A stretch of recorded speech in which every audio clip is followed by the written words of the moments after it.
Oh, okay, cool. You have it on here or over here?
Yeah, apparently.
Samola ua tunu upele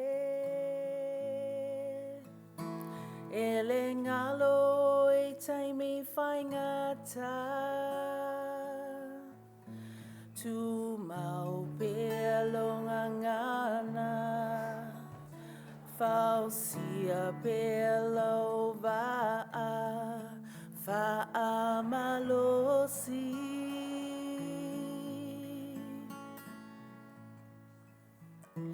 mana tua pea so ana mua Mana tua pea so ana mua Fa'alo alo I tangata matutua Fa'alo alo I tangata matutua Fa'avai oi lea tua Awa lava e te fo I tua Talo fae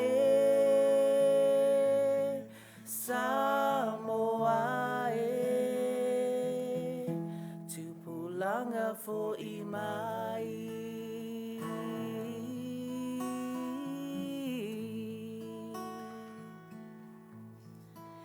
Tu ilunga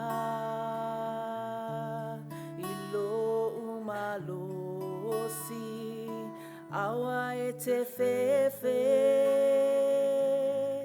I leoti o le atua e pui pui o e Yesu o le o mamoe Fa'amalosi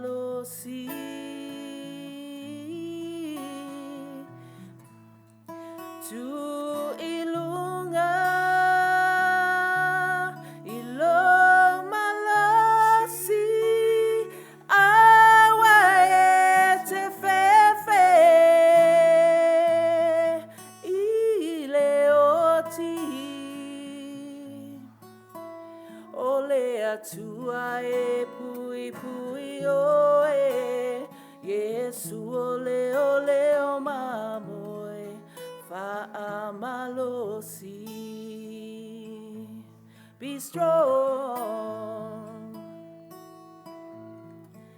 This is a story of my warrior people.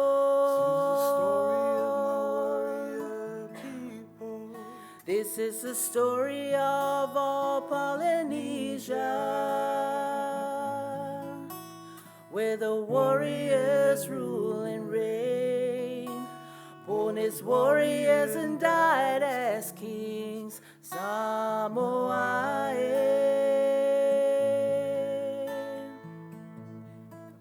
I wanna thank you for my freedom.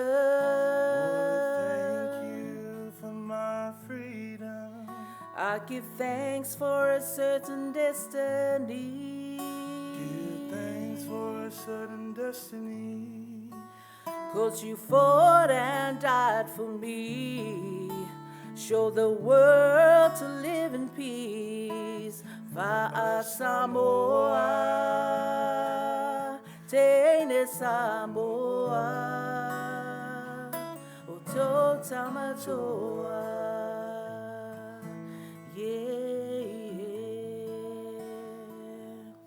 Tu ilunga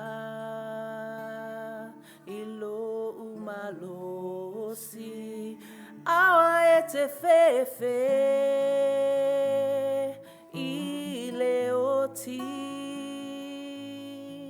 ole atua e pui pui o e Yesu ole o mamoe fa'amalosi.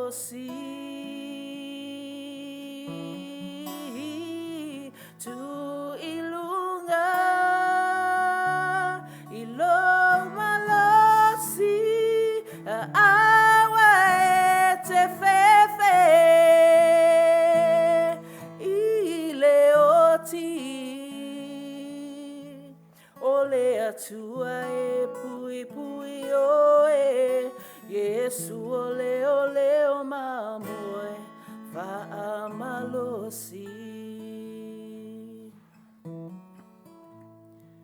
Ole atua e pui pui o e Yesu ole o mamoe fa'amalosi.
mother got us living suicide, singing, oh my God.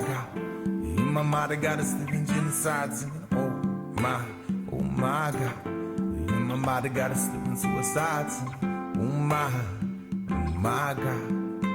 Oh my God. Slam, bam, I come on the scene, but like gasoline, you can tell I'm in the tank, like money in the bank. I smell appealing, but I'm toxic, can send you reeling without an inkling. Keep you thinking, cause you gave cash to the feds if your school district for dead. Fuck you up in the head, but still they saying nothing's wrong. Selling firewater by outlawing the bong. Still believing the system is working, while half of my people are still out of working. Anonymous notes left in the pockets and coats of judges and jurors from Frisco to Jersey. Threats and protests, politicians, mob deaths, trumped up charges and phony arrests. Staged a lethal injection the night before the election, cause he got donation from the prison guards union. Oh my God. You and my mother got us living suicide, singing, oh my God.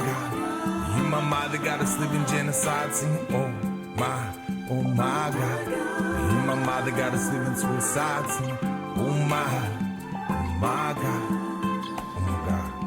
Listening to my stethoscope on a rope. Internal lullabies, human cries, stumps in silence, the language of violence. Algorithmic, cataclysmic, seismic, biorhythmic. You can make a life longer, but you can't save it. You can make a clone and then you try to enslave it. Stealing DNA samples from the unborn and then you coming after us cause we sampled a James Brown horn. Scientists whose God is progress. A four-headed sheep is their latest project. The CIA running like they're Jones from Indiana, but they still won't talk about that Jones in Guyana.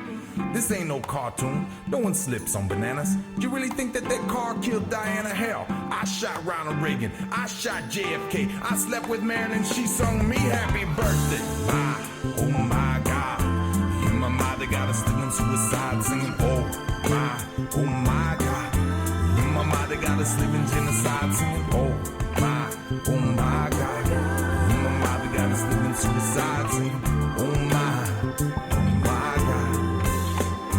And we say na na na na na na na na na na. And we say na na na na na na na. Well, politicians got lipstick on the collar. The whole media started to holler, but I don't give a fuck who they screwing in private. I wanna know who they screwing in public. Robbing, cheating, stealing, white collar criminal, McDonald eating. You deserve a beating. Send you home a weeping with the fat bill for your Caribbean weekend. But just about anything they can bust us. False advertising saying horrors of justice. You telling the youth don't be so violent. Then you drop bombs on every single continent. Mandatory minimum sentence. Cause he got caught with a pocket full of medicine. You got again, another 10 up in the pen. I feel so mad I wanna bomb an institution. Singing oh my God. You and my mother got us living suicide. Singing oh my God. You and my mother got us living genocide. Singing oh my God. You and my mother got us living suicide. Singing oh my God. Oh my God. And we say na na na na na na na na na na na. And we say na na na na na na na. See, we keep moving on, cause they're never gonna stop us, no, stop us, no, stop us, no, stop us, no, stop us, no, stop us, no, stop us, no, stop us, no, stop us, no, stop us, no, no. Oh my, oh my, oh my, oh my, oh my, oh my, sweet, sweet, sweet, sweet.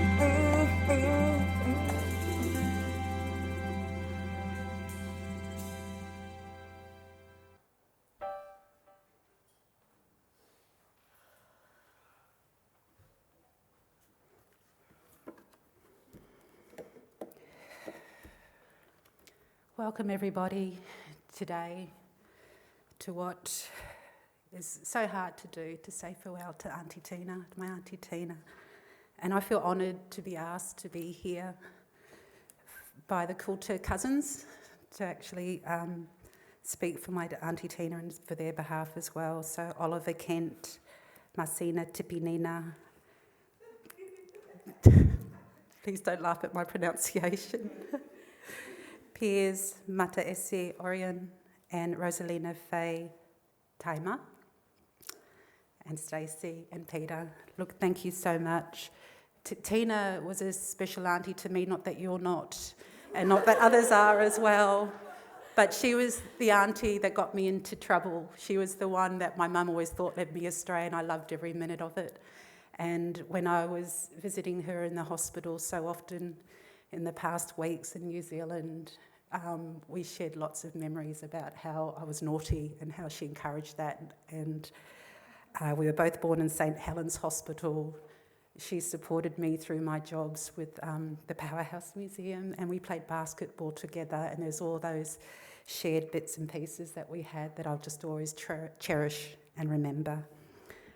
I want to say, acknowledge Tina, Auntie Tina's siblings in New Zealand, interstate, overseas.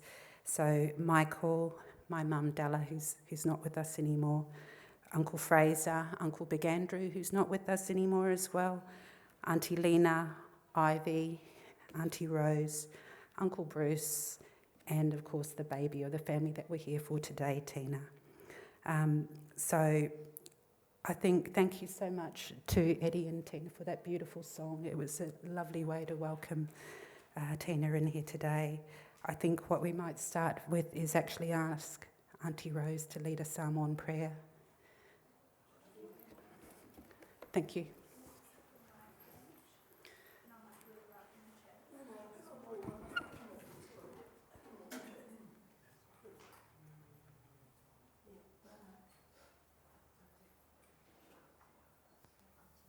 Do I just turn around here? Okay, bring your chair. That's all right, I'll just stand there. Where are the words to this? Yeah, I want to be on camera. Just step out of it and into the middle. Just look over here with me. Lovely. Okay. Now turn to the camera, which is up here. Can I look at the words? Yeah, hold that. This is a Samoan prayer that my sister taught her kids, and it's a special prayer to them. They all know it. So, a ole I moe ua whawhetai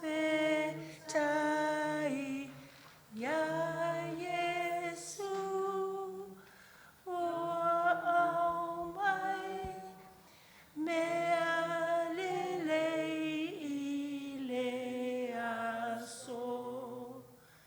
Lo ali o lo fai ola tau si mai lau au I le pole nei aso. Amen. Thanks.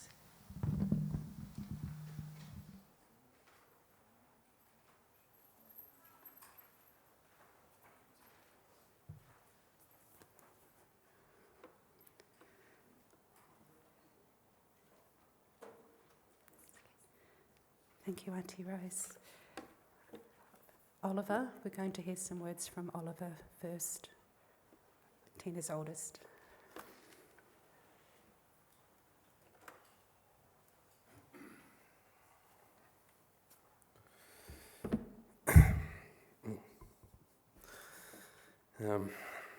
Thank you all for being here. Let's say goodbye to Mum. All our aiga watching in New Zealand. You're across the sea, but we know your hearts are with us. For Tina Bloom, for Funga, Tina, Fui Mono, a fair-skinned Afokasi, a stranger might be forgiven for mistaking Mum for a Palangi from somewhere else, but it was not a mistake you made twice. Beating inside her chest was a brown heart, a siapu bark cloth brown, dyed many shades of brown, tracing lineage, beating like a Pacific drum, a beat that called out across the ocean for all islanders and native people everywhere, wherever they found their home. For any fool who mistook her island acumen, then she had a brown fist to finish her point. Her tough Facilia fires, her peacekeepers. But even more fearsome was her tongue. Mum was living proof that sticks and stones should be applied to words too, and should be feared even more than broken bones. For she could fashion her words into the fiercest war club that might defend, punish, understand, educate, unite. She burned strong, and at times the fire was too fierce to bear. It spilt over and spread, and her words could scorch and cook you like a marshmallow with one of her roasts. A child of Pacific diaspora, marooned by migration, caught between cultures, she was looking for her way home and didn't mind taking the long way back. Descendant of an old bloodline that traded island home for inner city suburbs, though separated by oceans, the ancestors were woven through her. Even amongst the cul-de-sacs, the bitumen stretch for a beach, the concrete jungle, satellite dishes, locks on doors, she felt the unshakable old vibrations in her blood, connecting her back to the old ways, like a conch shell makes a collect call back to its ocean home when you place it to your ear. In her last moments in the hospital, it should come as no surprise that she left the way she came, on her feet with a raised fist. You can trust Mum to take a stand on her deathbed. As much as she fought for her right to live, when she was ready, she fought just as hard to die. "I'm ready to die, Doc," she said. A true strength and surrender. Defiant to the end. Fearless. A warrior woman. She put the matriarch in patriarchy.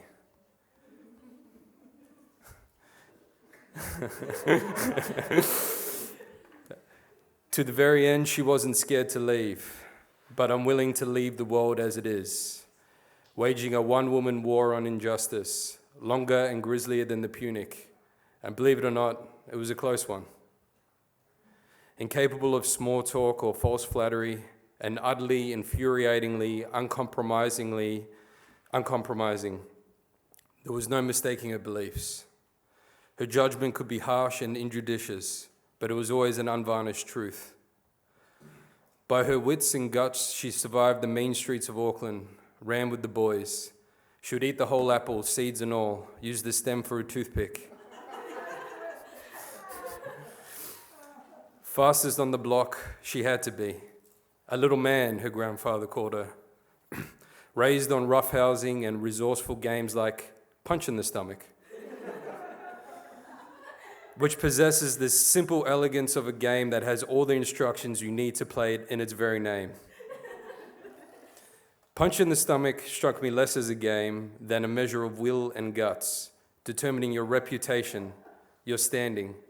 And when there was no money and even less of everything else, reputation was the only currency that mattered. Enemy number one of the truant officer. She had little regard for formal education, formal anything really. She played the guitar upside down, part genetic, part statement. Proud high school dropout, she hated school as much as she loved to learn. Graduate of the streets, self-taught, well-read, her classroom was wherever she was. Her stance on school child truancy was an unpopular position she proudly maintained to the end. When I was with her most recently in New Zealand, she boycotted one fish and chip shop that had a sign up refusing service to school truants. True story. That was Mum though, repping for the drifters, the voiceless, the condemned, particularly when it was a narrow-thinking authority imposing itself on an individual. Mum read the whole dictionary as a child. On multiple occasions, it was such a page-turner. And she would remind us of that just as many times, in hopes to quell our mewing boredom and hopefully spur our own ingenuity and imagination. Reading the dictionary, she was likely arming herself with more ammo, like reading Sun Tzu's Art of War. After all, sticks and stones. She likely also read it out of necessity, a thirsty mind reaching for whatever knowledge was available in the kind of scant library you found in a house of 10 with 2 bedrooms. Reading the dictionary like a book was one of the many wild and apocryphal claims she regaled us with of how she came up. Taking the tough realities of growing up rough and poor and with very little, where happy endings were no guarantee, and mythologizing the hardship, raising it up to the stuff of hard street myths and legends that you wore with more pride than the newest clothes. It was a tradition she continued with us. One time when we had just moved into Woolloomooloo back in the 90s, back when even the hungry developers were too scared to enter, she sent me to this rough school in a pair of hot pink Converse. This is in the back in the 90s, mind you. It's not the kind of message you wanted to make out on the first day in the prison yard. But with no money, it was all she could find in the op shop. And she had that ability to take poverty and hardship and that would become so senseless and unfair sometimes, and give it new meaning, make it a test, a lesson, or at least convert it into take unavoidable trauma and turn it into a funny story. Despite Mum's rejection of convention, or perhaps complying with it in a strange kind of logic, on Sundays she had us read from the Bible, complete with psalm-worn prayer, while the other kids played outside in the 21st century. And it wasn't some illustrated kids version either, we're talking King James edition. Thou thee beget, and if thou objected, thou sentence was only more severe. I don't even think Mum was particularly religious. She didn't identify with any denomination. But she saw the value in proverbs, symbols, stories, for the truth of something needed to be found in its occurrence. The readings were partly an attempt to buffer all the unruly savagery she'd bred into us, trying to teach us to be still, to be filet amour. Mum convened over the impromptu congregation with ceremonial whip, the sting of which was just as ceremonial, all too late for children of a born rebel. She taught us to stand up and speak for ourselves a little too well. Little could she know she was sowing the seeds to her own uprising.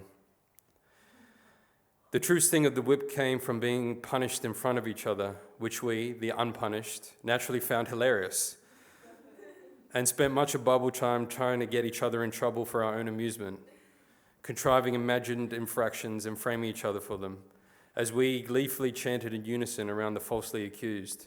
Whip him, whip him, whip him. Mum was a dreamer. Life failed to break it out of her, though it tried. She could see things we couldn't. Aitus and ancestors, enemies and allies, part gift, part cursed.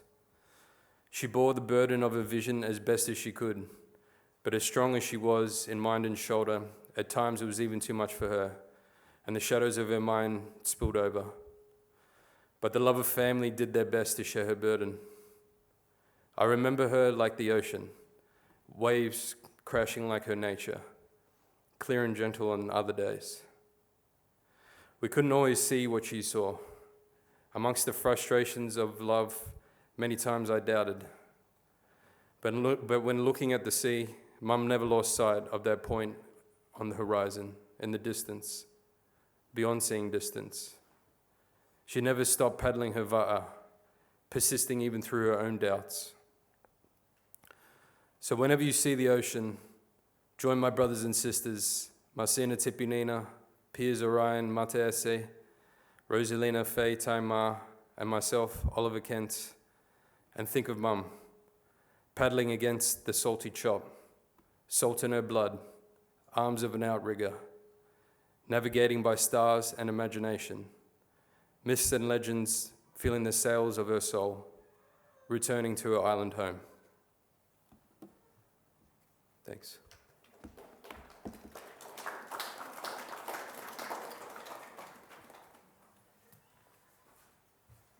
Now we'll hear some words from Masina Tipi. Nina. Yeah.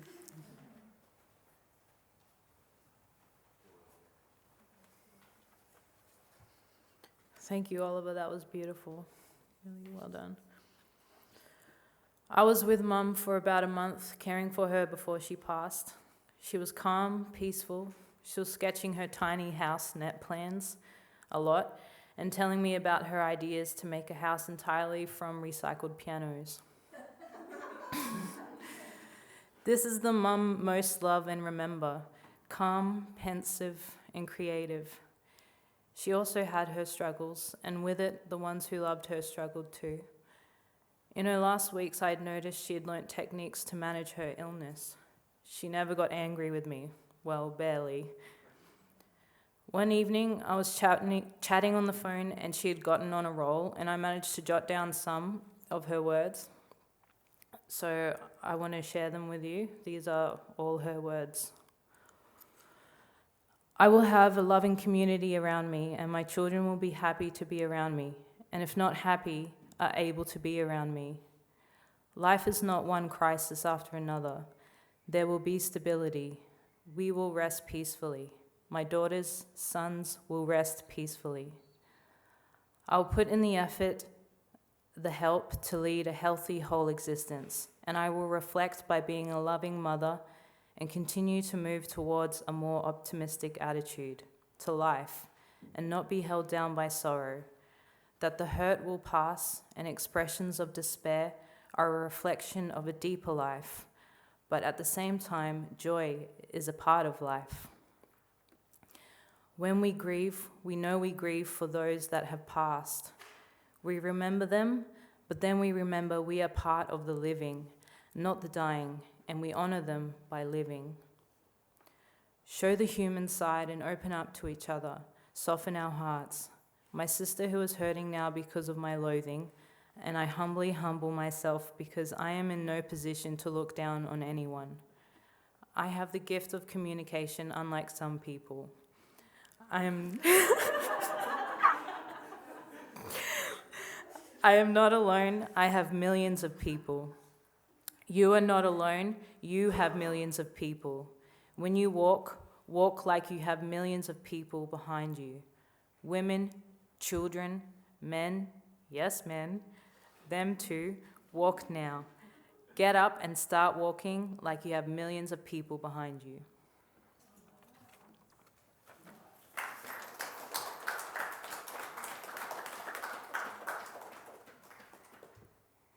Thank you. Now I would like to invite Piers and Rose up to sing a song by Tina.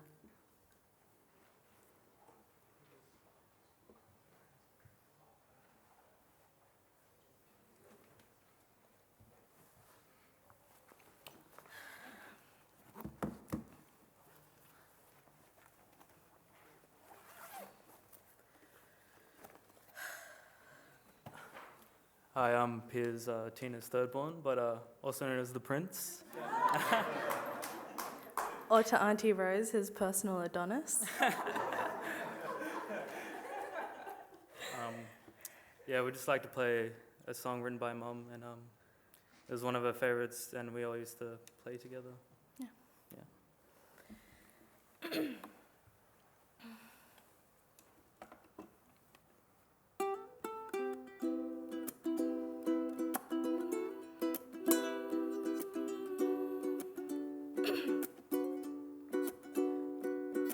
Sitting on my bar, looking at the view, when I see something that reminds me of you. You're my mother, a brother, a sister, father, friend. All of these and more, and it's on what I depend. You're the light that shines through my darkest night. You're the strength that builds me up when I need to fight. Courage that keeps me moving when my strength starts to wane. Determination is that of one who's self-made. Past terror, past fear, despair and tears. Just here, just being here.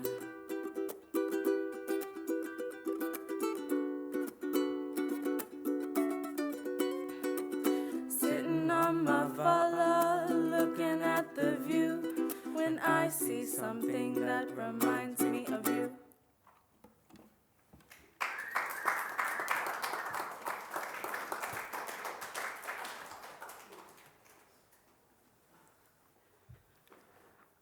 sorry, I'm just going to interrupt the program slightly because Auntie Rose has actually had a request to ask Eddie to sing a song for Tina.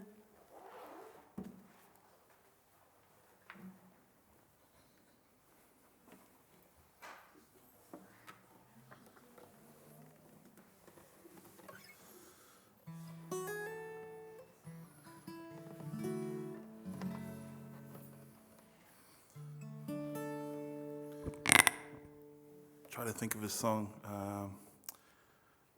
that reminds me of Tina, and I think this song fits perfectly.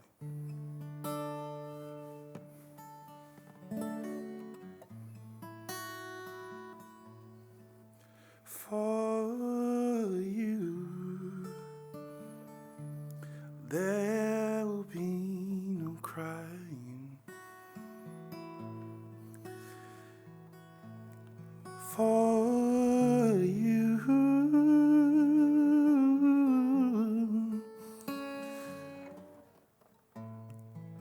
the sun will be shining, 'cause I feel when I'm with you, it's alright.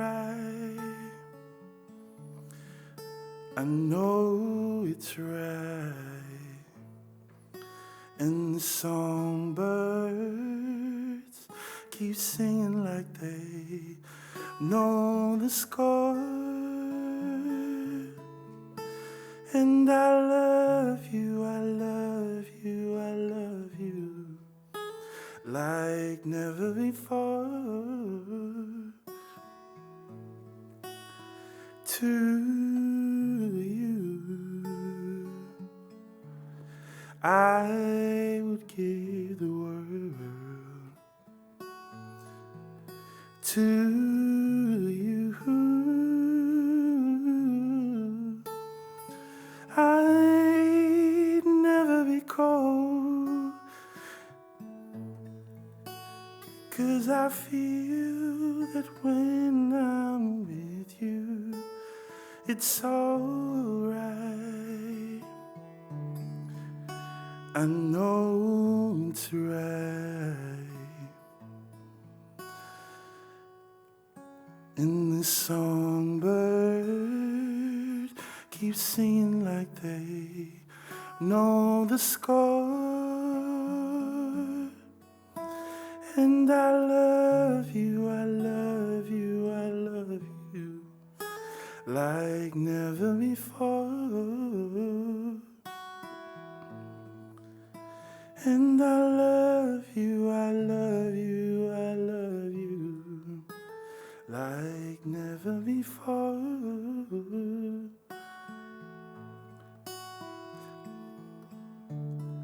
Like never before.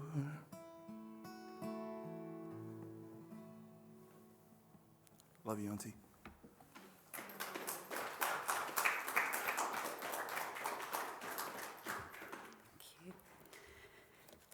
I think it's time for us to say farewell to Tina and to move on to what Tina would have loved. Open mic, bring your togs, bring your talent, and come and see some of Tina's artwork around 2:30 at the Ourimbah Sports Club. And if you're lucky, if someone's got a deck of cards, I can teach you another Tina game she taught me called Torture.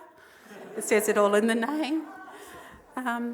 As sad as I am and we are to say see ya to Tina, I know that she's up there with her big brother and sister, with my mum, Della, with my dad, Lima, and with Uncle Big Andrew, and my brother Robert, and with all the surrounded by love and welcoming arms.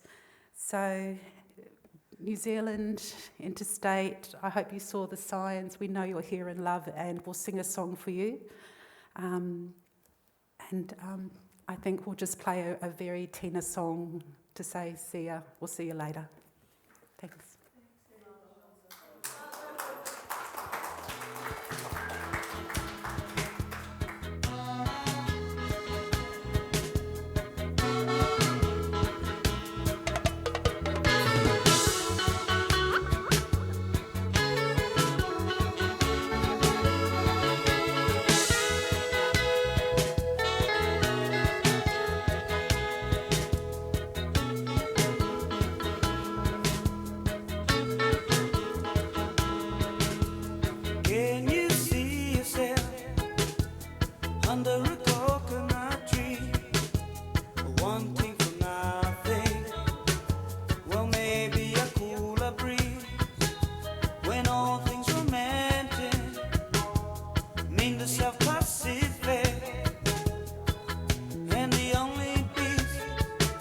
is a spit on my